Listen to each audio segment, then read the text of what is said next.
আসসালামু আলাইকুম প্রিয় বন্ধুগণ। তো আমি আমার লাইফে কখনো কুইত্তা লঞ্চে উঠি নাই। তো আজকে আমি আপনাদের লাইভ দেখাবো কিভাবে কুইত্তা লঞ্চে উঠতে হয়। তো ভিডিওটা পুরোটা দেখতে থাকুন আর মজা নিতে থাকুন। তো দেখেন আমি এখন কুইত্তা লঞ্চে উঠবো। তো খুব সুন্দর পাখা দেখেন দর্শক, আমার জীবনের প্রথম আজকে এই কুইত্তা লঞ্চে উঠতেছি। ভিউটা তাহলে বুঝেন কেমন হবে। ঠিক আছে, ও সেই শান্তি। আসলে কুইত্তা লঞ্চে উঠার যে কি একটা ফিলিংস, এটা আসলে সবাই না উঠলে বুঝবেন না। তো আপনারা এই হরিরামপুর পদ্মার পরে আইসে অবশ্যই কুইত্তা লঞ্চে উঠবেন। তো এই সাথে আমার ছেলেকেও দেখাচ্ছি, সেও কুইত্তা লঞ্চে উঠার লিগা খুব খেপা। তো এই কারণে আমি আমার পুলাকে নিয়ে আসলাম, এখন কুইত্তা লঞ্চে উঠাবো। এই দেখো বাবা, তো স্টার দেই, তুমি বসো, আমি স্টার দিয়ে আসি। হ্যাঁ, আমি স্টার দিয়ে আসি, তুমি বসে থাকো।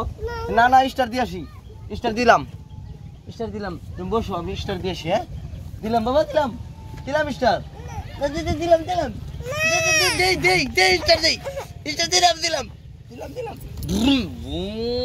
দিলাম বাবা।